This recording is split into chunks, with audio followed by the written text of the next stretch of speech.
Full moon in Capricorn, July 13th, 14th, 2022. What's up? My name's Kelsey. I'm here to talk with you about the energy of this full moon, what I'm picking up, what the cards are picking up, and what it means for you. So if you can think back to January 2nd of 2022, that was the new moon in Capricorn, and I actually remember feeling it, and now as I'm speaking about it, I feel chills. It was like an empowered start to the year. I remember the energy feeling like drive and motivation and starting the year strong, and we're starting to reap in the rewards of the energy that we've put into this year, this world, how you've shown up. It's time to really receive that. And just to note, because we are in Cancer season, putting yourself out into the world and applying yourself doesn't necessarily always mean hard work. Like you have to struggle or you have to fight your way to the top. We're entering a new era where we're reminded of our power, and this full moon is reminding us of our power. Why? Because Pluto is in the final degrees of Capricorn, and this moon, this full moon, full super moon, if I may, meaning the moon is at its closest point to the planet, it's really close to Pluto, and it's kind of getting magnetized by that Pluto energy. So this is another reminder of you are in your power. You have the power to create your reality. You have the power to manifest, to have things come to fruition. Yes, with some discipline. This is Capricorn energy. Yes, with some discipline and some, application of your energy, but it doesn't necessarily mean it needs to be a struggle. Pluto is helping us to redefine what hard work is, what structures are, what discipline is. It's because it's and I'm talking about Pluto on this full moon because it has a big role to play here. But so Pluto is the planet of destruction, and as it's moving through Capricorn, as it's in its final degrees in Capricorn before it goes into a whole new sign, which is a whole new era, it's helping us to break down the structures of Capricorn and rebuild a new imprint on the sign of Capricorn for another 270 some years when Pluto comes back around. So yes, we're welcoming in some energy of how we've applied our energy, but I just want to preface that doesn't necessarily mean that you need to feel guilty if you haven't quote unquote worked hard on something up until this point. But reflect on how have you applied your energy? How have you shown up?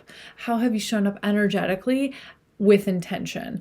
And again, to just give yourself compassion, okay? Because we are in Cancer season. This is about slowing down. This is about going within. This is about love, nurture, and care. And arguably, we've been in a very Capricorn dominant society, very patriarchal, structural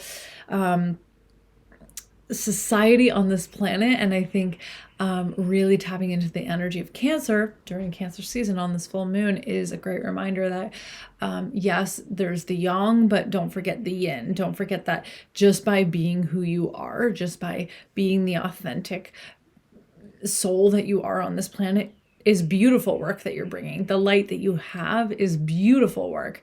Full moons are illuminating the moon, right? So the sun is illuminating the moon. This is showing, so it's kind of showing, highlighting our inner world. The moon is that lunar, that feminine, that inner world. So when the sun is shining bright on it, we're kind of getting that highlight.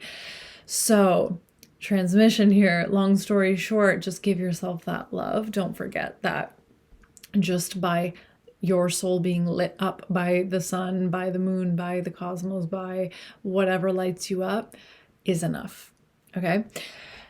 A little bit of a transmission. So yes, just that's the main aspects of this full moon is just really, reflecting on the year, reflecting on how you've shown up and welcoming in whatever wants to come your way in terms of recognition and celebration, because Capricorn is about recognition of your efforts and the discipline that you've put in.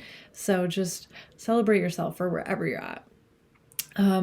Saturn and Venus seem to play a bit of a role here on this full moon. So Saturn is trine Venus in Gemini, and what this feels like to me is there's something about communication. I feel like collectively we are perhaps having a bit of reflection on how we communicate to each other, and also how we are communicating within community, like within the larger scale of the collective, and also in terms of, because Saturn is the disciplinary, and the it's kind of like a government. It's ruled by Capricorn. So how we're being communicated from those in power, or those who set boundaries and set limitations and structures in our everyday life, i.e. the government. It doesn't have to be, but just different institutions, different sort of structures in your life. How are you receiving the communications there?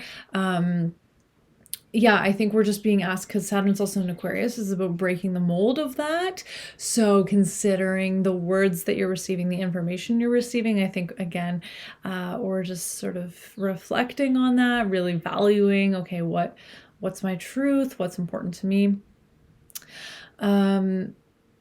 The full moon also makes an aspect to the Uranus and North Node conjunction in Taurus. So the conversation of resources, food, money, the things that we really value about our daily life, and literally what nourishes us, what gives us support and strength to move forward, to live. These are probably being highlighted as well. Maybe we're getting new information around that. Maybe we are just really waking up to what's important to us. Cancer is also a very nurturing sign. So Taurus is like nourishment, sensuality, but Cancer is that mother archetype, that nurturing and being cared for. So I think we're probably having a bit of breakthroughs collectively into how we are nourishing ourselves and how we are being taken care of on a collective scale. What else did I write here? Venus is also squaring Neptune, so back to the communications things. I do think there is, because Neptune is illusions and confusion. I think there's a bit of confusion in the information that we're receiving and how we're being communicated to. So I think I really feel that this full moon is actually asking us to just check in with ourselves, to go into our own internal world and remember our true inner power, and stand up for what you believe in, stand up for what your truth is, and shout it from the rooftops. So I pulled a couple cards as usual. Here we go. The oracle card from the Starseed Oracle is Courageous Peony. I know I've pulled this card once before for a different moon, but it could have been similar energy. This is about standing out. This is about recognition. So again, I feel like there's this Pluto-Saturn situation going on. I think it's time to not be afraid and to stand up for what you believe in, be courageous, let your unique nature shine in whatever sort of community or relationship dynamic that you're in. And I pulled a tarot card from the Soul Cards Tarot, and I got the 9 of Wands. Okay. And this feels like a Capricorn Saturn energy, and it's about reminding yourself of your boundaries. That's the other Venus Saturn aspect here. What are your boundaries, and are you standing up for them? And I feel that we've really gone through a lot of challenge. This is about resilience, and I think possibly the resilience of the last few months since since the new moon in Capricorn. What have you overcome? Again, just by showing up. And this is just a reminder of your strength, of your power, and just to remain steady. I've been getting this message on a personal level with some actions that I want to take. And I keep getting the message of just patience. Capricorn energy, Saturn energy, patience, discipline, resilience. It might not be the time to make any sort of harsh moves, because I think of the Pluto energy we have here. It could be a little bit destructive. Not that there's really anything wrong with like tearing shit down and, you know, having a destruction. Again, it could be in whatever house you have, like Cancer, Capricorn access, whatever that is on your chart is what it will affect for you. So if you want to know specifically what that is, go to the link below and grab my essential astrology guide, and that will show you how you can look at your chart, and so you can see what Cancer Capricorn axis is for you, so that you will be able to see what area of your life is directly being impacted. But yeah, I think just remain a little bit more patient. I think we'll have some more clarity come the end of the month of July, because we have some pretty dynamic energy coming. So yeah, I think it's reflect, recognize yourself and your efforts, celebrate it, stand up for what you believe in, but maybe don't act too hastily and be too destructive, because it might backfire a little bit just with that sort of unstable energy. But ultimately, do you know, this is your life to play with, so whatever feels good. And yeah, you'll see what manifests later. And remember your power. Remember that you can create anything. And maybe the outcome isn't destructive. Maybe it's perfect for you. So all of my love. We'll see you in the next video for the new moon, and celebrating you and recognizing you. Thank you. Have a great full moon.